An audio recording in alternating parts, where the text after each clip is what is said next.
इस वीडियो में, इस क्लास में हम चर्चा करेंगे महिला एवं बाल अधिकार और अपराध पोर्शन के एक बहुत ही इंपॉर्टेंट टॉपिक के बारे में, जिसका नाम है किशोर न्याय, बालकों की देखरेख और संरक्षण अधिनियम 2015। हालांकि इसमें 112 धाराएं हैं, थोड़ा बड़ा अधिनियम है, इसीलिए मुझे थोड़ा टाइम लगा। जो इंपॉर्टेंट धाराएं हैं, जो एग्जाम के पॉइंट ऑफ व्यू से इंपॉर्टेंट है, उसको ही हम पढ़ेंगे और साथ ही साथ कुछ प्रैक्टिस क्वेश्चंस भी देखेंगे। तो इस वीडियो को लास्ट तक देखिएगा। लेकिन उससे पहले यदि मैं बात करूं तो महिला एवं बाल अपराध पोर्शन से जितने भी प्रीवियस ईयर क्वेश्चंस पूछे गए हैं पिछले सालों में और प्रैक्टिस क्वेश्चंस हमने आपको फ्री ऑफ कॉस्ट एप्लीकेशन पे अवेलेबल करवाए हैं। तो वहां पे जाके आप देख सकते हैं, लगभग 350 प्लस क्वेश्चंस हैं आपके और फ्री ऑफ कॉस्ट है। ठीक, तो आप एप्लीकेशन पे जाके, वीडियो के नीचे डिस्क्रिप्शन में एप्लीकेशन का लिंक है, इसको देख सकते हैं। इसी के साथ साथ हमने टेस्ट सीरीज भी लॉन्च कर रखी है, जिससे आप अपनी कितनी तैयारी है उसका आकलन कर सकते हैं। Up to dated latest pattern पे आधारित है।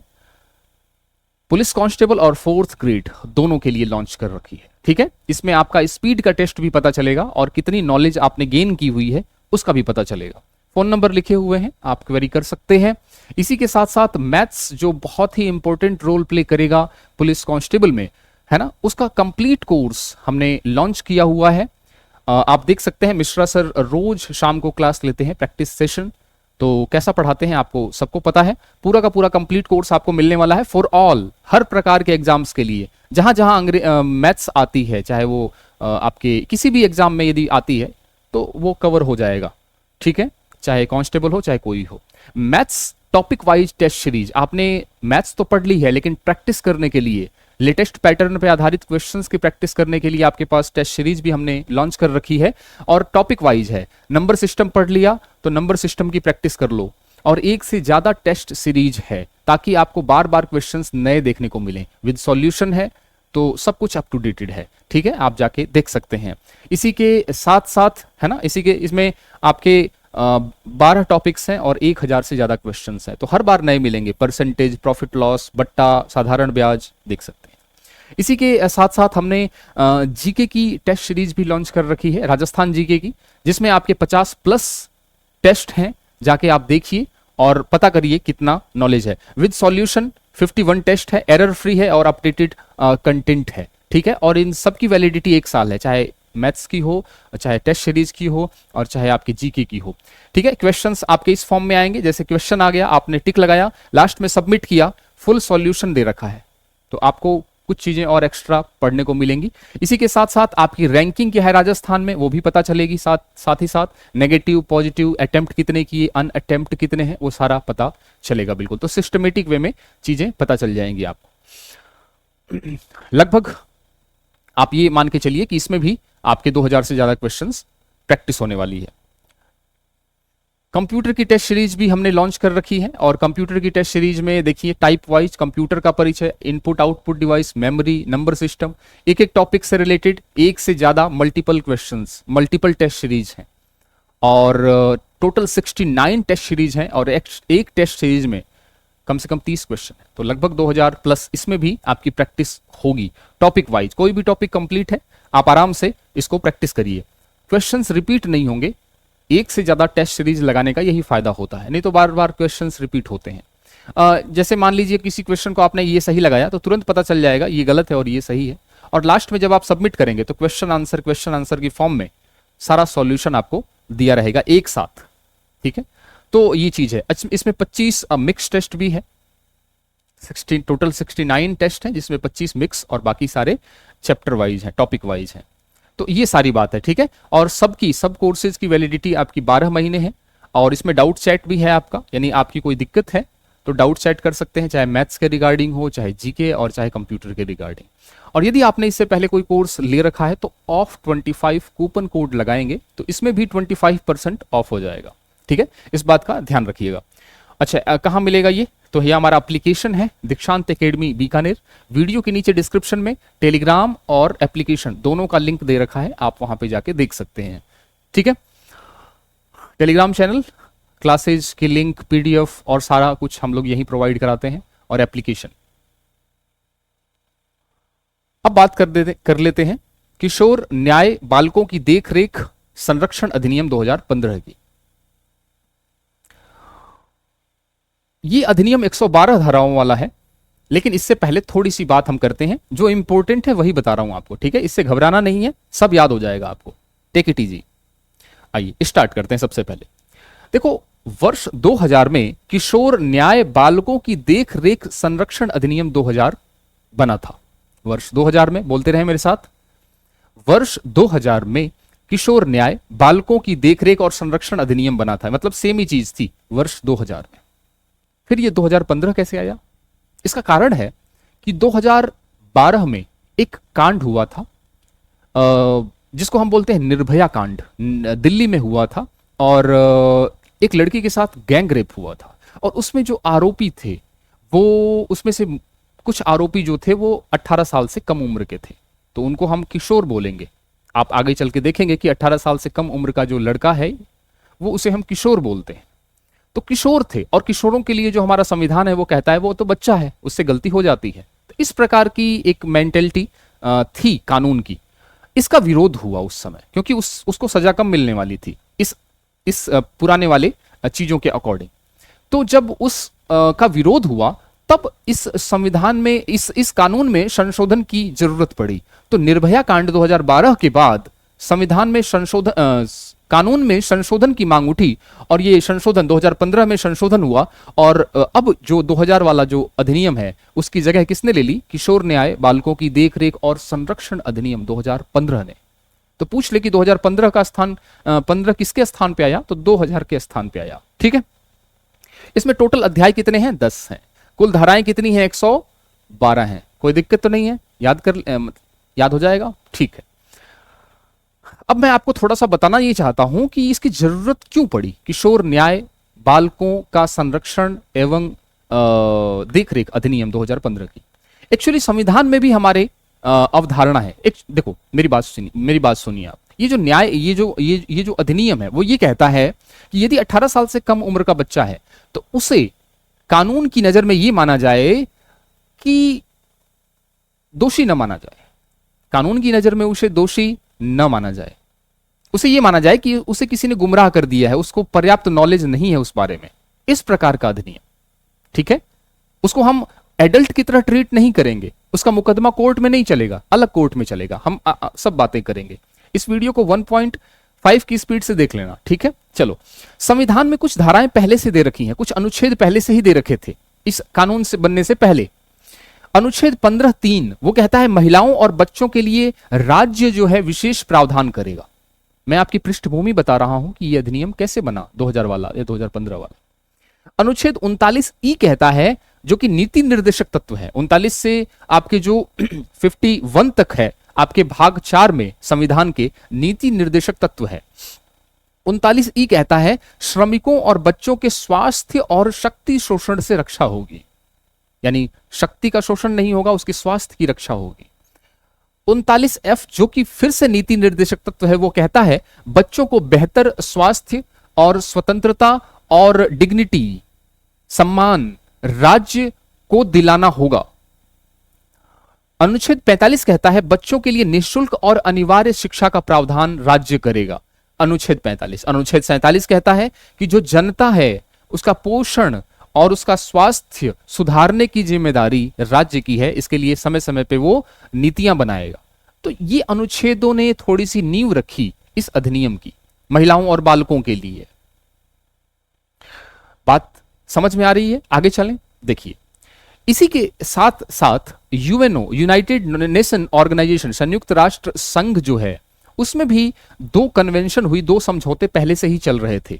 1985 में एक समझौता हुआ जिसका नाम है बीजिंग नियम, और इसमें क्या हुआ, मानक न्यूनतम नियम 1985 के नाम से भी जाना जाता है। और इसमें बालकों के अधिकारों की बात की गई कि जो बालक हैं, जिसमें 18 साल से कम उम्र के इस अधिनियम के तहत उनके अधिकार सुरक्षित होने चाहिए। उन्होंने कोई गलत काम किया है तो उनका अधिकार है, मतलब उनके पास अधिकार है कि वो सही रास्ते पे आ सकें, उनको मौका मिलना चाहिए। ये 1990 में किशोर संरक्षण अधिनियम 1990 यूएनओ फिर लेके आया। तो यूएनओ का प्रेशर, और इसी बीच में 11 दिसंबर 1992 को भारत ने यूनाइटेड नेशन जनरल असेंबली, संयुक्त राष्ट्र महासभा द्वारा तैयार बालक अधिकारों के संरक्षण अधिनियम पर साइन कर दिए। तो अब साइन करते ही प्रेशर सरकार पे आ जाता है। इसी के साथ साथ ये ऊपर वाला फैक्टर भी, अनुच्छेद भी, तो इन सब ने मिला के एक भूमिका तैयार की इस अधिनियम की 2000 की। और फिर उसके बाद निर्भया कांड के बाद 2015 संविधान संशोधन, अधिनियम संशोधन। धारा 2, हमेशा मैं कहता हूं धारा 2 जो है वो परिभाषा के लिए होती है। धारा 2 जो है वो हमेशा, अच्छा लागू समझ में आ गया, लागू 15 जनवरी 2016 को हुआ था। ये वाला जो 2015 वाला है वो 2016 में लागू हुआ था, 15 जनवरी 2016 को। ठीक, अब यदि आगे चलें तो धारा 1 तो नाम और विस्तार होता है। विस्तार तो पूरे भारत में है इस अधिनियम का, जम्मू कश्मीर में भी है। धारा 2 जो है उसमें परिभाषाएं आती हैं और परिभाषाएं जानना बहुत जरूरी है। इसमें 2-3 परिभाषाएं, एक तो बालक की परिभाषा, एक परित्यक्त बालक की परिभाषा, और एक है आपकी अभ्यर्थित बालक। थोड़ा सा हिंदी में कठिन लगेगा लेकिन इंग्लिश भी साथ में लिखी हुई है मैंने। चलिए, तो सबसे पहले बालक की परिभाषा 2(12) में लिखी है। अधिनियम की धारा 2 के उपधारा 12 में यह लिखा गया है कि बालक किसे कहेंगे? जो 18 साल से कम होगा, चाहे लड़का हो चाहे लड़की, वो बालक कहलाएगा। ठीक है, 2(12) में कहा गया है ये बात। इसके बाद धारा 2(1) में एक परिभाषा दी गई है परित्यक्त बालक की। परित्यक्त बालक, परित्यक्त बालक का मतलब एबेंडेंड बालक, उसको छोड़ दिया, माता पिता ने उसको कहीं मंदिर की सीढ़ियों पे छोड़ दिया, कहीं तालाब में उसको छोड़ दिया।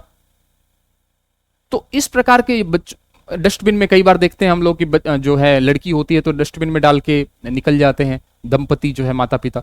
तो इस प्रकार के जो बालक हैं, परित्यक्त बालक, जिन्हें माता पिता ने छोड़ दिया है, और केवल माता पिता ने छोड़ा नहीं है, उसके साथ ही साथ उसमें CWC, अभी CWC आगे पता चलेगा, हालांकि मैंने आपको पढ़ा रखा है महिला आयोग के क्लास में।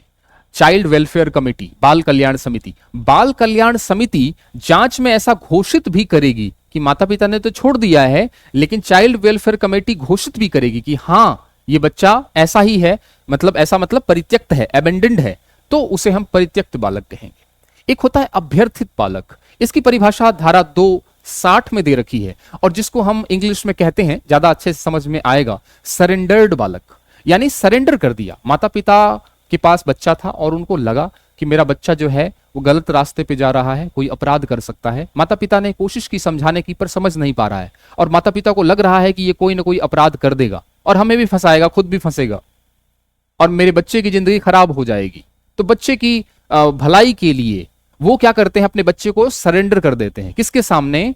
CWC के सामने। तो माता पिता के कंट्रोल में नहीं है बच्चा, कोई अपराध कर ही देगा, ऐसा उसका नेचर लग रहा है, तो फिर सरेंडर बालक भी हो सकता है, यानी अभ्यर्थित बालक भी हो सकता है। यह धारा 2(60) में कहा गया है। समझ में आ गई बात?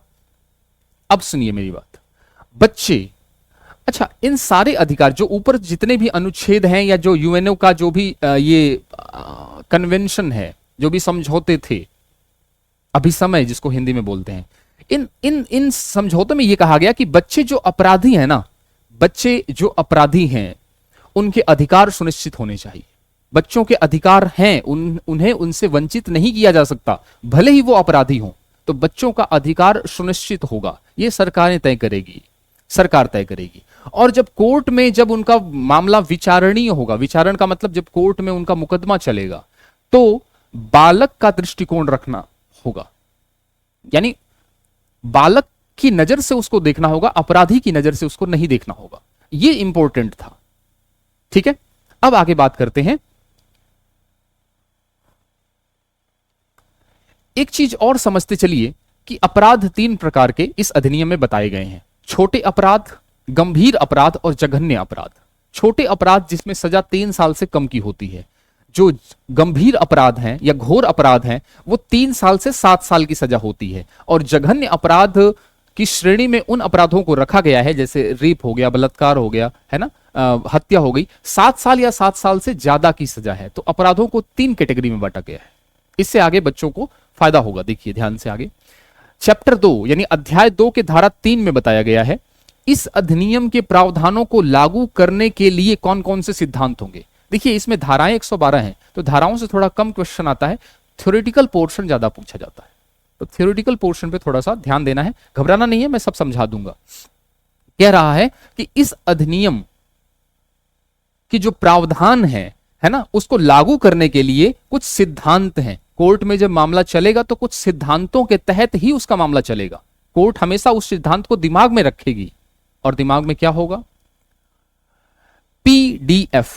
पीडीएफ जानते हो ना, पीडीएफ आप लोग हमेशा डिमांड करते रहते हो, पीडीएफ पीडीएफ। तो पीडीएफ, पी से 4 शब्द हैं, डी से 2 शब्द हैं और एफ से 2 शब्द हैं। पी से 4 शब्द क्या हो गए, एक हो गया प्रिजम्पशन। प्रिजम्पशन का मतलब होता है उपधारणा। प्रिजम्पशन यानी उपधारणा, पहले से ही मान के चलना। तो कोर्ट पहले से ही मान के चलेगी निर्दोषता के उपधारणा का सिद्धांत।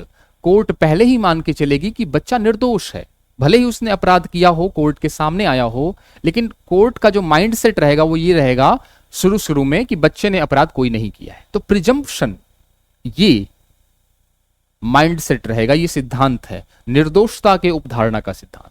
दूसरा है पार्टिसिपेशन। जब भी बच्चे का मामला कोर्ट में चलेगा, कोर्ट की बात कर रहा हूं तो ये सिंपल कोर्ट नहीं होगा, अलग कोर्ट होगा इनका, ठीक है, हम आगे बात करेंगे। तो कोर्ट में जब भी इनका मामला चलेगा तो उसके मां बाप को भाग लेने की छूट दे रखी है कि मां बाप इसमें भाग ले सकते हैं, ठीक है, बच्चा तो भाग लेगा ही। और बच्चा भाग नहीं भी लेगा यदि कोर्ट को यह लगे कि यह बात जो जिरह हो रही है, जो बहस हो रही है, वो बच्चे के लिए उपयुक्त नहीं है, सुनने के लिए ठीक नहीं है, तो पार्टिसिपेशन नहीं भी होगा, लेकिन पार्टिसिपेशन हो भी सकता है।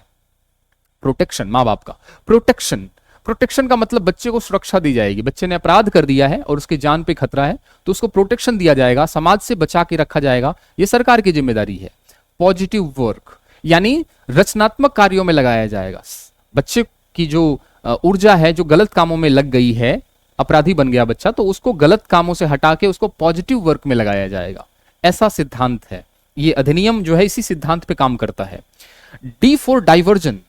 डी फॉर डाइवर्जन और डिग्निटी। डाइवर्जन का मतलब होता है अभित्यजता का सिद्धांत, यानी बच्चा यदि गलत रास्ते पे चला गया है तो बच्चे को डाइवर्ट करके, बच्चे को मोड़ के उसको सही रास्ते पे लेके आना है। बच्चा अपराधी नहीं है, बच्चे पे से भूल हो गई है, बच्चा इतना नहीं पता था बच्चे को, तो थोड़ा सा उसको डाइवर्ट करके उसको सही रास्ते पे लेके आना है। डिग्निटी। डिग्निटी का मतलब होता है कि आत्मसम्मान, बच्चे के पास भी सम्मान यानी सम्मान के साथ जीने का हक है समाज में, डिग्निटी होनी चाहिए। एफ का मतलब फ्रेश स्टार्ट और एफ का मतलब फैमिली रिस्पॉन्सिबिलिटी।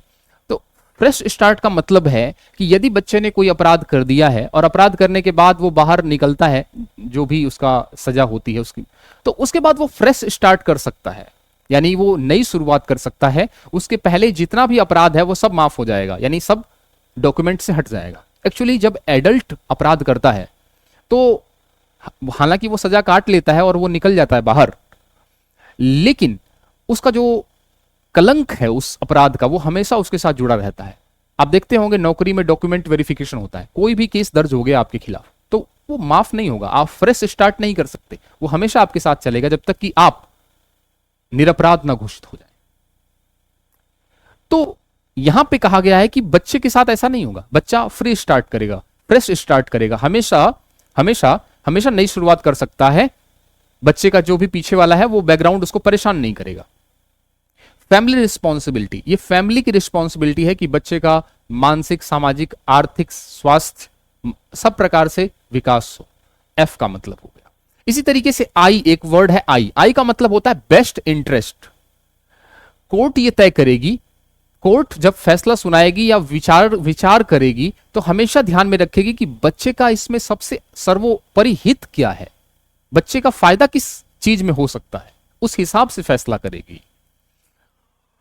डब्ल्यू, क्योंकि उसके सामने पूरी लाइफ पड़ी है। डब्ल्यू का मतलब, डब्ल्यू से 2 शब्द हैं, एक है वेवर और एक है वर्स्ट वर्ड। वेवर का मतलब होता है अधित्याग का सिद्धांत। अधित्याग, त्याग कर देना, यानी बच्चा चाह के भी अपने अधिकारों का त्याग नहीं कर सकता। ये सिद्धांत, ये जो अधिनियम है इसके कुछ सिद्धांत हैं और इन सिद्धांतों में एक सिद्धांत ये भी है कि बच्चा चाह के भी अपने अधिकारों का त्याग नहीं कर सकता। जो अधिकार उसको मिले हैं जन्मजात वो मिले ही रहेंगे। अधित्याग का सिद्धांत, वेवर। और एक है वर्स्ट वर्ड, जिसको बोलते हैं कलंकित शब्द। कलंकित शब्दों का यूज नहीं होगा, कलंकित शब्दों का यूज नहीं होगा। बच्चे को हम कलंकित शब्दों से यूज नहीं कर सकते। बच्चे ने अपराध किया है तो उसको हम गाली गलौच या गलत शब्दों का इस्तेमाल नहीं कर सकते। ठीक है, तो ये सारी की सारी सिद्धांत है। इसके अलावा भी कुछ सिद्धांत हैं, जैसे समानता। बच्चा जब समाज में आएगा तो बच्चे के साथ समानता का व्यवहार होगा। ऐसा नहीं कि बच्चा अपराध है तो उसको अपराधी के नजरिए से देखा जाएगा। समाज के सामने समानता का व्यवहार होगा। एकांतता, बच्चे की पहचान, जिसको हम प्राइवेसी कह सकते हैं ना, एकांत, प्राइवेसी। बच्चे की जो पहचान है वो प्राइवेट रखी जाएगी। अखबारों में, टीवी में, इन सब में उसका नाम नहीं आएगा, क्योंकि उसको आगे अपनी लाइफ जीनी है। अभी बच्चा है, 18 साल से कम उम्र का है, तो एकांतता का सिद्धांत यानी प्राइवेसी रखी जाएगी उसके नाम में।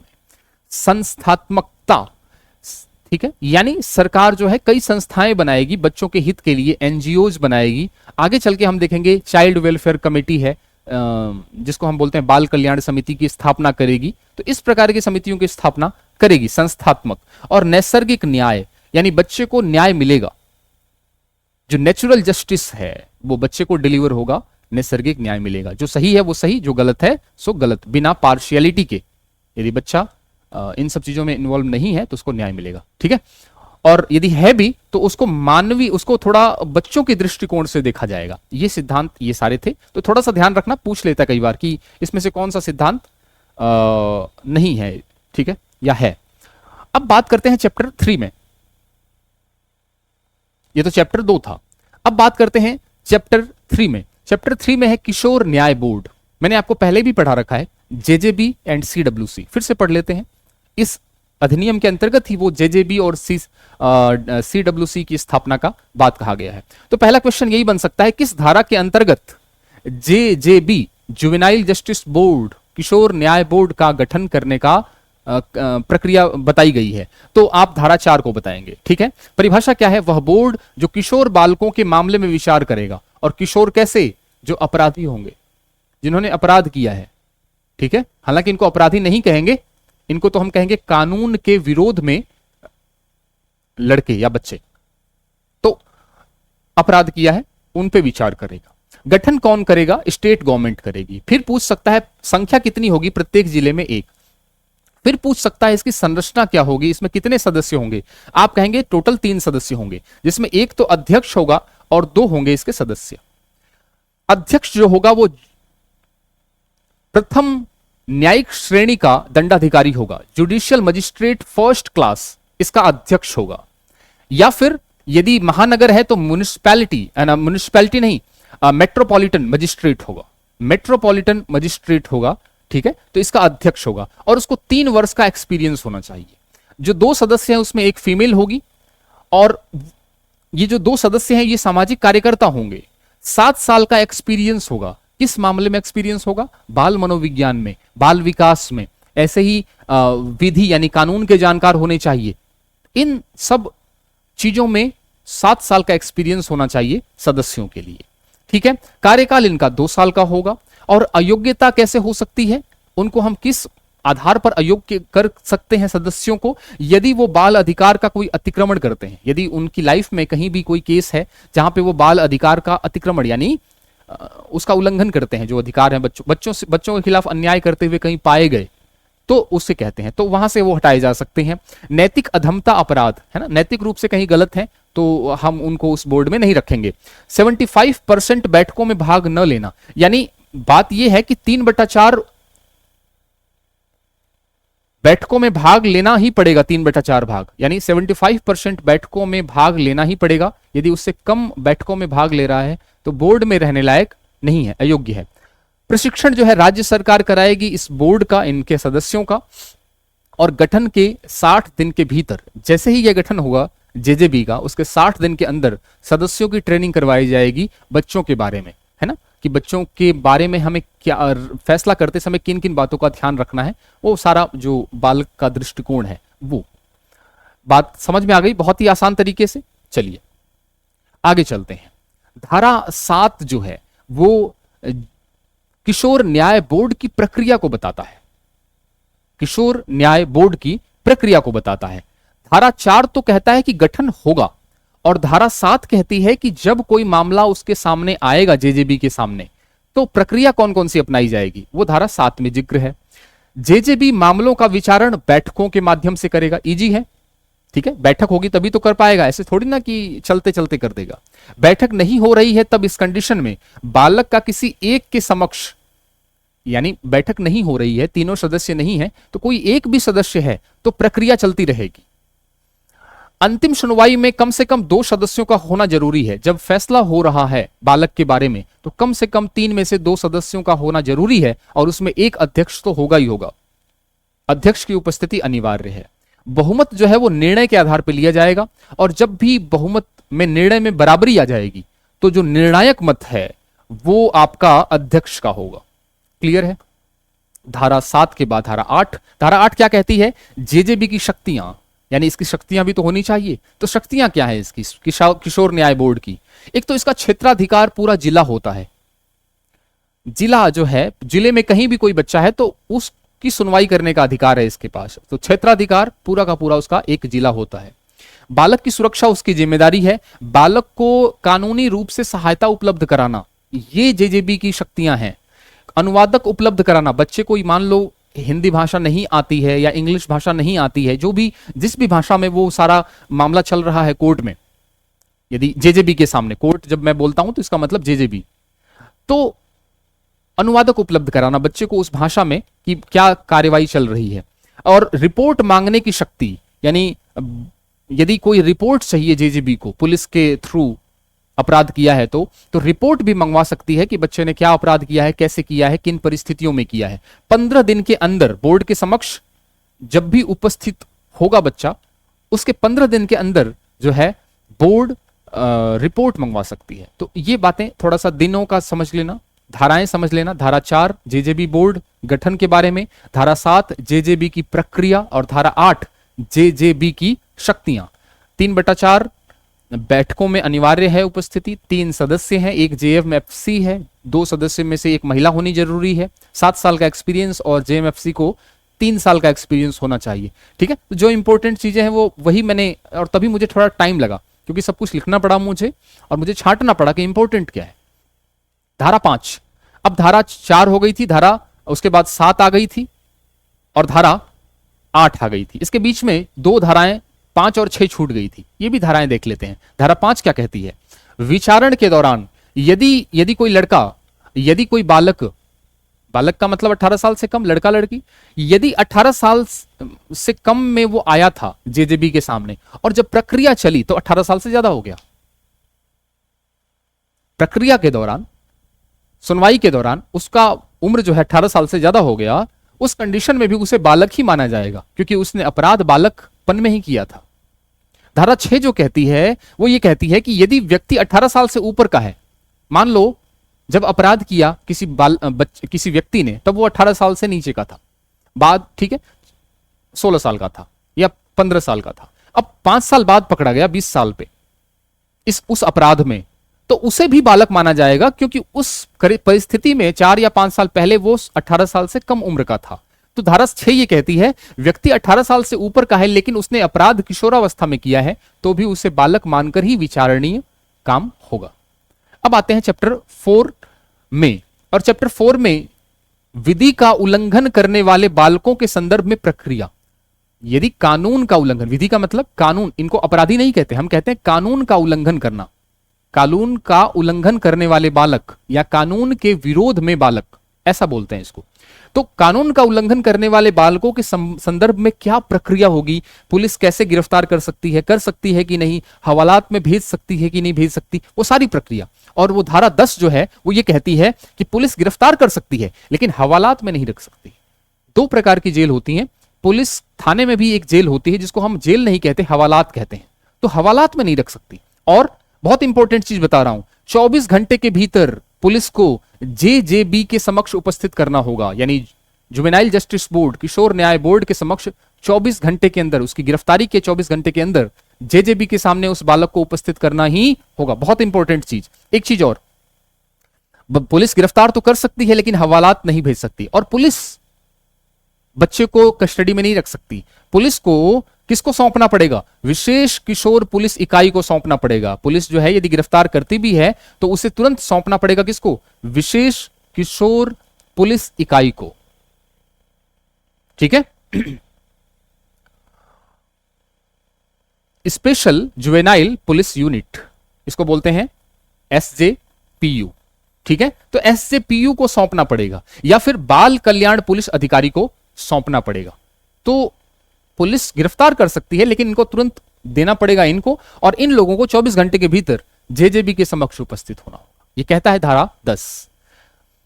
धारा 12 क्या कहता है? धारा 12 कहती है कि JJB जो है वो जमानत दे सकती है। जमानत के बारे में है, जो जुवेनाइल जस्टिस बोर्ड है, किशोर न्याय बोर्ड है, वो जमानत दे सकता है, ये धारा 12 कहता है। और नहीं भी दे सकता है, लेकिन उसका कारण बताना पड़ेगा। JJB को उसका कारण बताना पड़ेगा कि बालक की सुरक्षा, यदि हम बालक को दे रहे हैं जमानत, इसका मतलब बालक जाएगा समाज में और समाज में उसकी जान को खतरा है, तो उसका कारण बता के जमानत नहीं भी दे सकता। ये बताती है धारा 12। और धारा 12 यह भी कहती है कि यदि उसको जमानत दे दी गई तो जमानत जो है कुछ शर्तों के तहत दी जाती है कि आप जिला छोड़ के बाहर नहीं जा सकते, आप विदेश नहीं जा सकते, आप ये नहीं कर सकते, जब भी बुलाया जाएगा आप वापस आएंगे। यदि JJB को ऐसा लगता है कि 7 दिन के अंतर्गत जो जमानत शर्त के तहत दी गई थी उस शर्त का पालन नहीं हो रहा है तो जमानत रद्द हो सकती है, धारा 12 कहती है। धारा 13 जो कहती है वो कहती है कि माता पिता को सूचना दी जाएगी। जैसे ही पुलिस गिरफ्तार करेगी तुरंत माता पिता को सूचना दी जाएगी कि आपका बच्चा जो है ऐसा करता हुआ पकड़ा गया, यदि उसका मां बाप है तो। ठीक है, समझ में आ गई? धारा 13, धारा 14, धारा 12 बहुत इंपॉर्टेंट धाराएं हैं सारी, जो इंपॉर्टेंट है वही करा रहा हूं।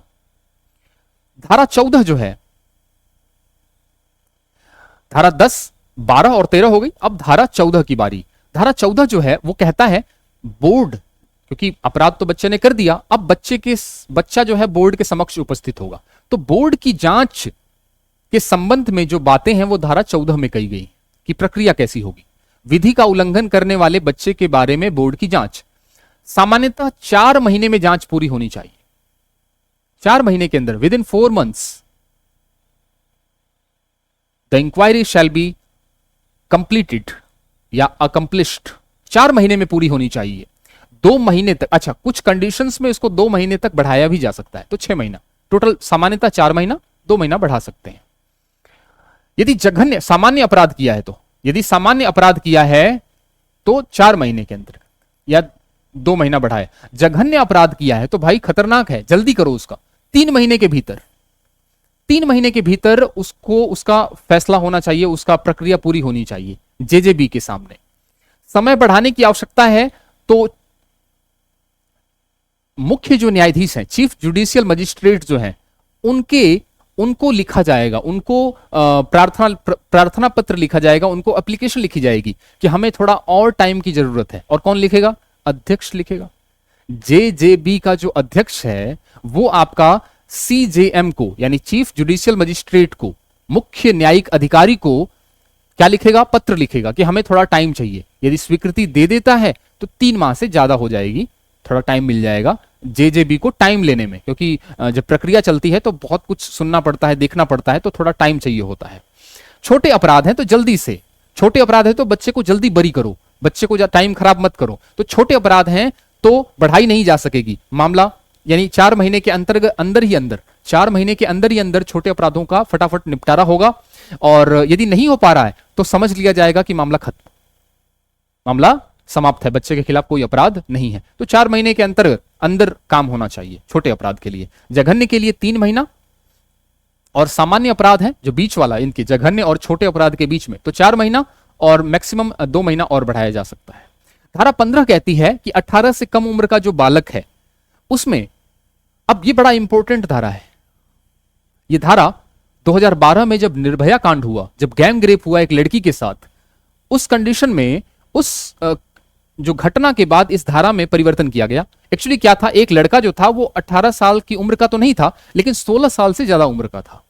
तो इस नियम में यह बदला गया कि 16 साल या उससे अधिक है, 18 का नहीं हुआ है लेकिन 16 से ऊपर का है, 16 से ऊपर का है, तो यदि जघन्य अपराध किया है तो उसका विचारण बालिग की तरह होगा।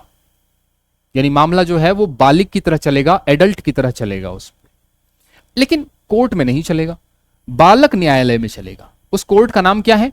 बालक न्यायालय। और बालक न्यायालय की स्थापना, बालक न्यायालय की स्थापना की बात धारा 19 में कही गई है। किस में कही गई है? धारा 19 में कही गई है। अब बालक न्यायालय की परिभाषा क्या है, पूछ सकता है।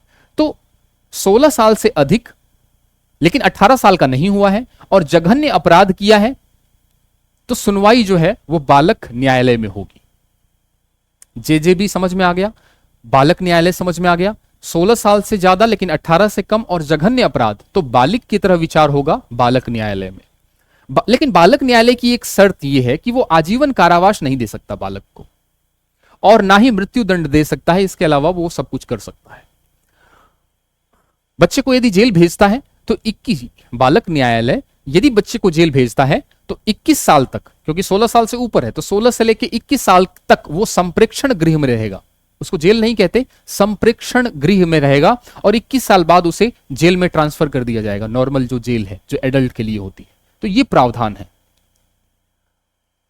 धारा 14 जो है वो बोर्ड की जांच, बोर्ड जांच करेगा 4 महीना 2 महीना, वो याद रखना। धारा 15 कहता है कि 18 साल का उम्र का तो नहीं लेकिन 16 साल से ज्यादा उम्र का है तो बालक न्यायालय में, जघन्य अपराध किया है तो बालक न्यायालय में उपस्थित होगा। अच्छा, 16 साल से कम का है तो वही एज यूजुअल जेजेबी के समक्ष उपस्थित होगा। क्लियर हो गई बात? चलें आगे।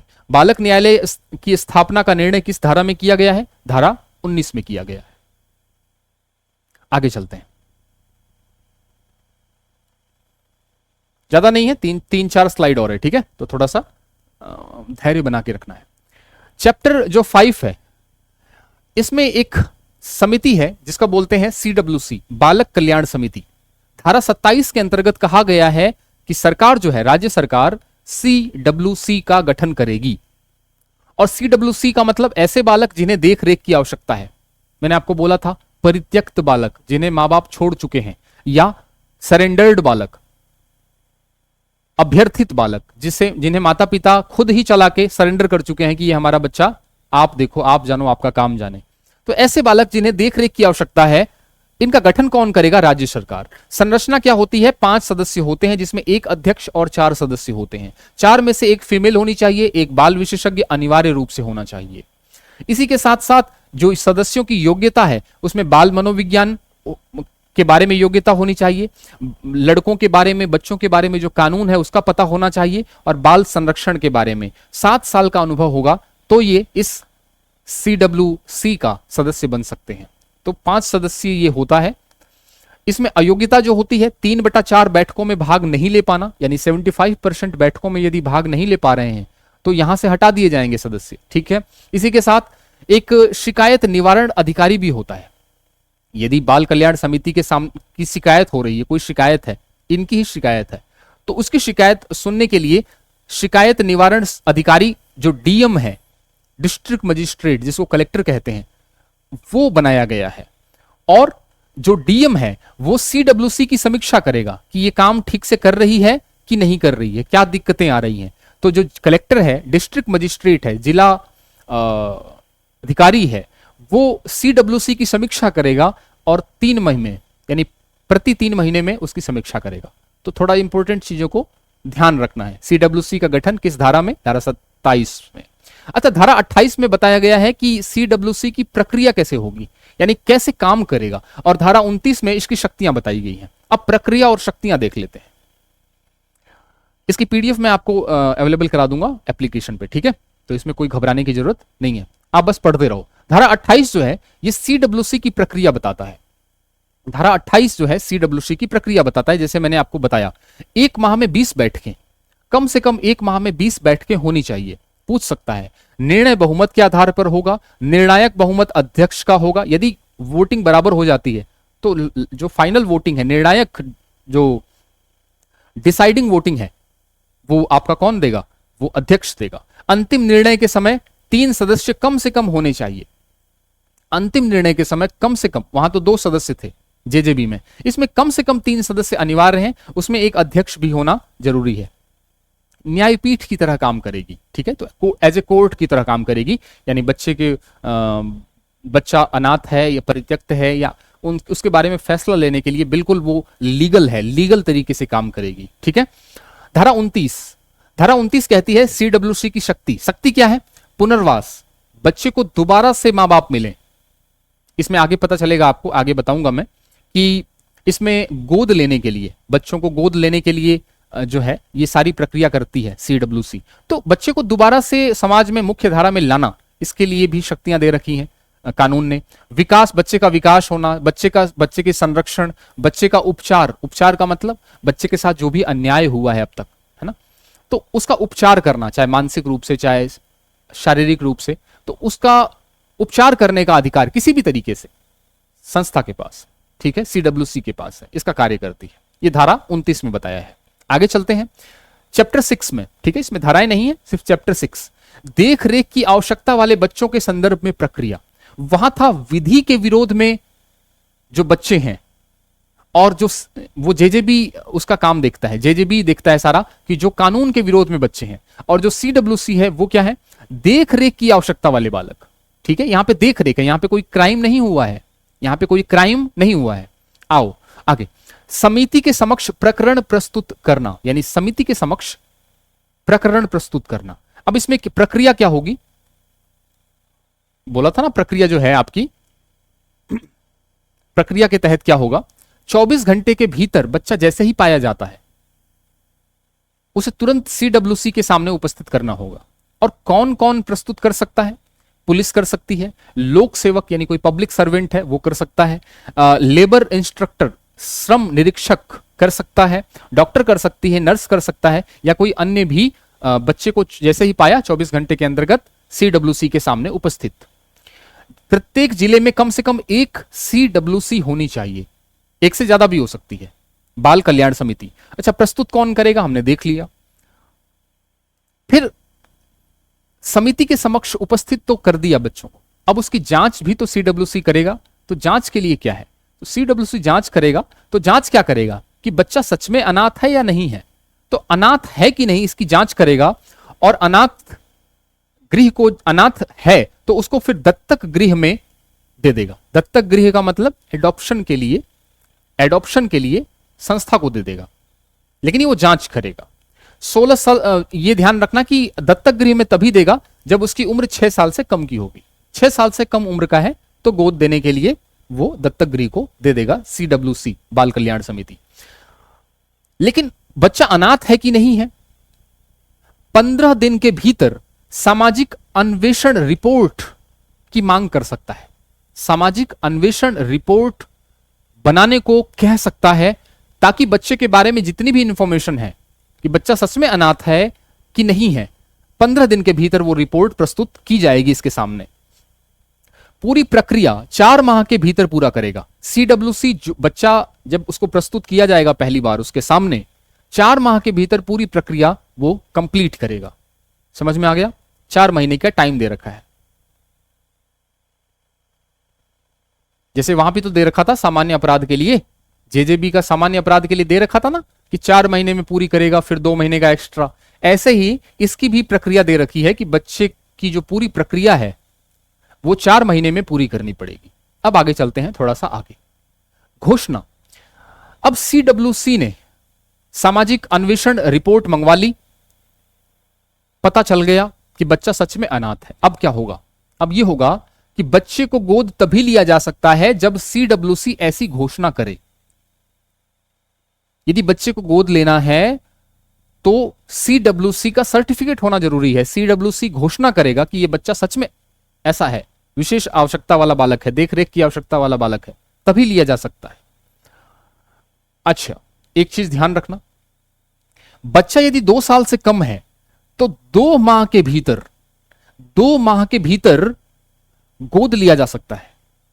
जैसे ही सीडब्ल्यूसी ने बताया कि हां यह बच्चा सच में अनाथ है, सच में इसको देख रेख की जरूरत है, 2 माह के भीतर, बच्चा यदि 2 साल से कम का है तो 2 माह के भीतर उसको गोद लिए जाना का प्रावधान है। 2 साल से ज्यादा है, यदि 2 साल से ज्यादा है तो 4 महीने के भीतर 4 महीने के भीतर गोद लिए जाने का प्रावधान है। समझ में आ गया? तो थोड़ा समय को ध्यान रखना।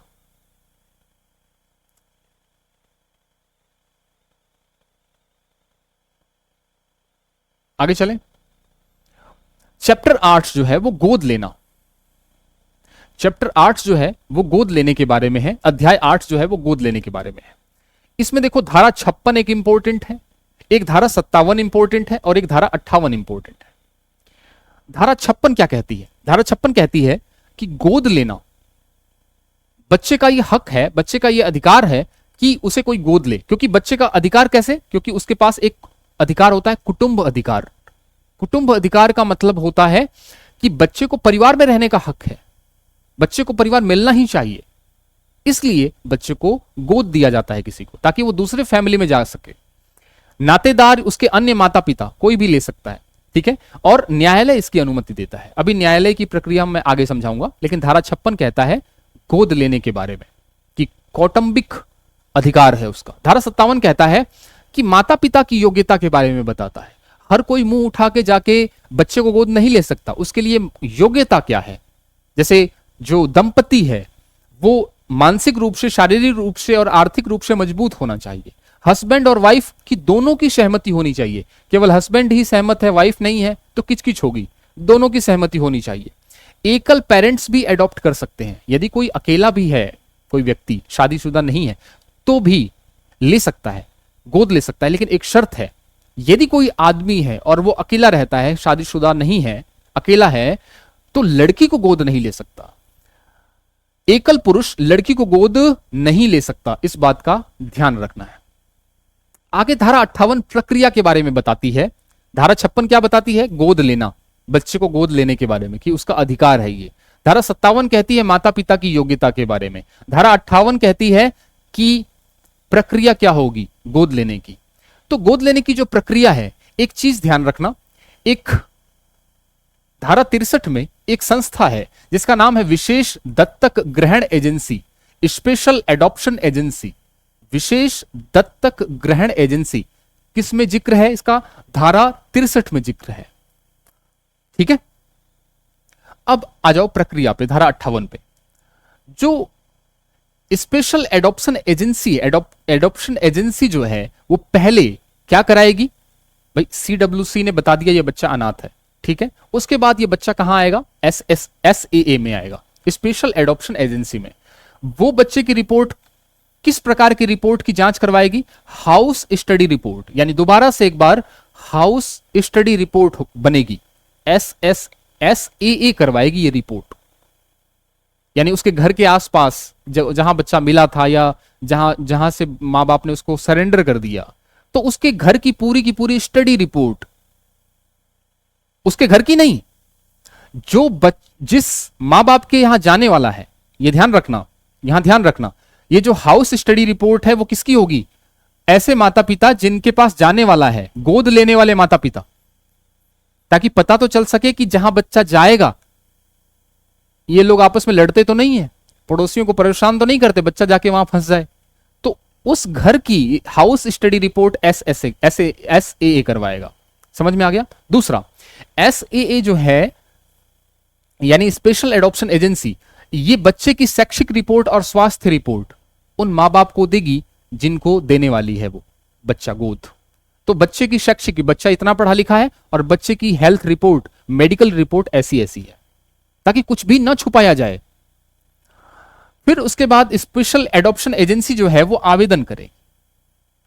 फिर उसके बाद जो माता पिता हैं वो आवेदन करेंगे, स्पेशल एडॉप्शन एजेंसी के पास आवेदन करेंगे कि हाँ हमें लेना है, हमें सब पता चल गया बच्चे के बारे में, आपने भी हमारी सारी जानकारी ले ली हाउस रिपोर्ट के थ्रू, बच्चे की रिपोर्ट भी हमें दे दी, मेडिकल रिपोर्ट और एजुकेशन रिपोर्ट। अब हम आवेदन करेंगे SAA में।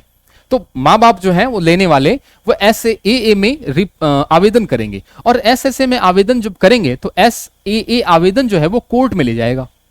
लास्ट में कोर्ट ही देगा बच्चा गोद, कोर्ट में देगा, और कोर्ट तय करेगी कि इन दंपति को बच्चा देना है या नहीं देना है, ठीक है। तो फैसला करेगा एडॉप्शन का, तो लास्ट में कोर्ट ही करेगा। तो बच्चे को गोद लेना इस प्रकार से ये कानूनी प्रक्रिया होती है। कई लोग बच्चों को ऐसे ही गोद ले लेते हैं, बिल्कुल इलीगल है, वो गैर कानूनी है। धारा 56 गोद लेना, बच्चे के गोद लेना, उसके लिए बच्चे का कुटुंब का अधिकार है। धारा 57 माता पिता की योग्यता, जो गोद लेने वाले हैं वो माता पिता। और धारा 58 प्रक्रिया क्या है, उन्हें SAA से गुजरना पड़ेगा, स्पेशल एडॉप्शन एजेंसी से गुजरना पड़ेगा। ठीक है। गोद लेने का प्रभाव, गोद लेने के बाद क्या स्थिति होगी बच्चे की, तो बच्चे पर उनके जैविक माता पिता का कोई अधिकार नहीं होगा, जिन्होंने पैदा किया है उनका अब कोई अधिकार नहीं रह जाएगा। ठीक है, तो इस बात का ध्यान रखना, जैविक माता पिता का अधिकार खत्म, बच्चे पर दत्तक माता पिता का राइट हो जाएगा। धारा 80 कहती है यदि बिना प्रक्रिया के गोद लिया आपने, यदि किसी ने बिना प्रक्रिया की, जो CWC के समक्ष उपस्थित हुआ, उसके बाद वो SAA में गया, SSA ने कोर्ट में गई, तो ये जो प्रक्रिया फॉलो नहीं करेंगे तो ये क्राइम है, और 3 साल या 1 लाख रुपए का जुर्माना, 3 साल एंड 1 लाख रुपए फाइन, ये धारा 80 कहती है। चैप्टर 9 बच्चों के साथ होने वाले अन्य अपराध, यानी बच्चों के साथ और भी कौन कौन से अपराध हो सकते हैं जिसका जिक्र इस अधिनियम में है। धारा 75 में कहा गया है क्रूरता, बच्चों को मारना पीटना, शारीरिक रूप से मानसिक रूप से परेशान करना, क्रूरता, तो 3 साल जेल और 1 लाख रुपए जुर्माना। धारा 76 कहती है बच्चों से भीख मंगवाना, हम देखते हैं बच्चे भीख मांगते रहते हैं सड़कों पे, भीख मंगवाना, यदि मां बाप उनके भीख मंगवा रहे हैं उनसे, 5 साल की जेल और 1 लाख रुपए तक का जुर्माना। और यदि उसका अंग भंग किया है, यदि उसके अंग को क्षति पहुंचा के उसको विकलांग करके भीख मंगवा रहे हैं, तब तो ये और गलत काम है, तब उसमें क्या होगा, 10 साल की सजा और 5 लाख रुपए तक का जुर्माना, यानी जेल भी डबल हो गई और रुपए भी 5 गुना हो गए। धारा 77 कहती है यदि बच्चों से मादक पदार्थ, बच्चों को यदि मादक पदार्थ पिलाया जा रहा है, नशा करवाया जा रहा है, तो वहां पे 7 साल की जेल और जुर्माना। और धारा 78 कहती है मादक पदार्थ की तस्करी करवाना, क्योंकि बच्चे को पता नहीं है क्या चीज है ये, इतना कितना नुकसान हो सकता है सामने वाले का, तो यदि तस्करी करवा रहा है कोई तो भी 7 साल की जेल और जुर्माना होगा। बात समझ में आ गई। अब धारा 107 कहती है, धारा 107 लास्ट है, धारा 107, धारा 107 बाल कल्याण पुलिस अधिकारी और विशेष किशोर पुलिस इकाई के बारे में बात करती है। याद है जब हमने कहा था JJB के समक्ष 24 घंटे में प्रस्तुत करना होगा, पुलिस गिरफ्तार तो कर सकती है लेकिन उसे हवालात में नहीं रख सकती, पुलिस को तुरंत बाल कल्याण पुलिस अधिकारी के पास उस बच्चे को देना पड़ेगा, या फिर विशेष किशोर पुलिस इकाई के विशेष किशोर पुलिस इकाई को देना पड़ेगा बालक को, पुलिस को। और ये जो लोग हैं वो 24 घंटे के अंतर्गत बच्चे को JJB के समक्ष प्रस्तुत करेंगे। तो ये जो इनका गठन का प्रावधान किस धारा में है, धारा 107 में है। सारी इंपॉर्टेंट चीजें मैंने करा दी, ठीक है, तो इससे बाहर कुछ भी नहीं है जो भी इंपॉर्टेंट था। इसमें धाराएं 112 हैं, सारी नहीं पढ़नी है, थोड़ा टाइम लगा क्योंकि इसमें बहुत सारे बोर्ड हैं, CWC, JJB, SAA, विशेष किशोर पुलिस इकाई और बाल कल्याण पुलिस अधिकारी, और बहुत सारी प्रक्रियाएं थी। तो आई होप ये सारी चीजें आपने समझ ली होंगी, ठीक है। अब कुछ क्वेश्चंस कर लेते हैं, आइए। पहला क्वेश्चन, किस किशोर अधिनियम ने भारतीय किशोर अपराध 2000 को प्रतिस्थापित किया? 2015 को किया, बताया था मैंने आपको, पहले 2000 आया फिर 2015। किशोर न्याय और 2016 में वो लागू हुआ। किशोर न्याय के अनुसार किशोर का अर्थ है 18 साल से कम उम्र का, कम आयु का बालक, यानी 18 साल से कम उम्र का। किशोर न्याय के अनुसार एक बालक जिस पर आरोप लगाया गया है, जिसने कोई अपराध किया है, जिसने इस तरह के अपराध के होने की तिथि को 18 वर्ष की आयु पूरी नहीं की है, किस रूप में जाना जाता है? मैंने कहा उसको अपराधी बालक नहीं कहेंगे, उसे क्या कहेंगे? कानून के विरोध में बालक। कई बार यहां पे कानून की जगह विधि आ जाता है, तो विधि और कानून एक ही होता है, ठीक है। किशोर न्याय, बच्चों की देखभाल और संरक्षण अधिनियम के अनुसार कानून का उल्लंघन करना, कानून का उल्लंघन करने वाले बच्चे का अर्थ उस बच्चे से है जिस पर अपराध स्थापित हो चुका है, लेकिन अपराध करने की तिथि पर वो 18 वर्ष की आयु को पूरा नहीं किया है। किशोर न्याय की धारा 235 के अनुसार किशोर का अर्थ है, किशोर का अर्थ क्या है? 18 वर्ष से कम आयु का बालक। किशोर न्याय बालकों की देखरेख अधिनियम 27 के तहत निम्न में से प्राधिकरण का क्या अर्थ है? ये है केंद्रीय दत्तक ग्रहण संसाधन प्राधिकरण। तो ये चीज है, ठीक है, एडॉप्शन वाली। इस बात को थोड़ा सा ध्यान रख लेना, ये नई चीज थी आपके लिए। किशोर न्याय बालकों की देखरेख और संरक्षण अधिनियम की धारा 235 के तहत निम्न में से क्या किशोर का अर्थ है? 18 वर्ष से कम आयु का बालक। किशोर न्याय बच्चों की देखरेख संरक्षण अधिनियम की धारा 27 के अनुसार बाल कल्याण समिति के सदस्य के रूप में किसी व्यक्ति की नियुक्ति अधिकतम 3 साल की जा सकती है। ठीक है, किसमें? CWC में, और JJB में 2 साल। कार्यकाल भी ध्यान रखना। किशोर न्याय अधिनियम किस वर्ष लागू किया गया? 2016 में लागू किया गया। 2016 में लागू किया गया।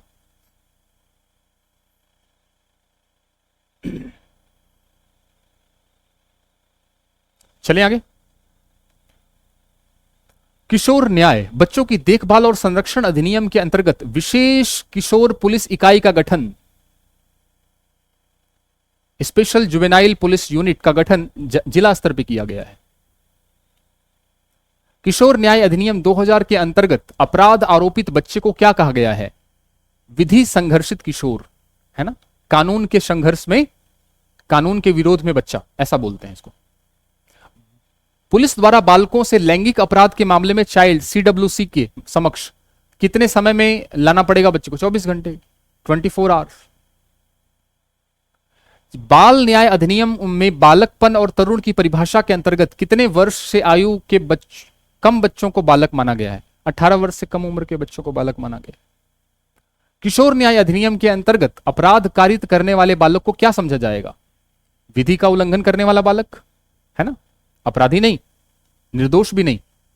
निर्दोष तो शुरू में माना जाएगा, कोर्ट के सामने कोर्ट यही मान के चलेगा बच्चा निर्दोष है, लेकिन अपराध यदि प्रमाणित हो जाता है तो उसको यही माना जाएगा कि विधि के विरोध में बालक है। आई होप ये अधिनियम थोड़ा सा बड़ा था, लेकिन और टाइम भी लगा क्योंकि मुझे इंपॉर्टेंट चीजें छांटनी थी और थोड़ा सा इसको बोर्ड पे लिखना भी था।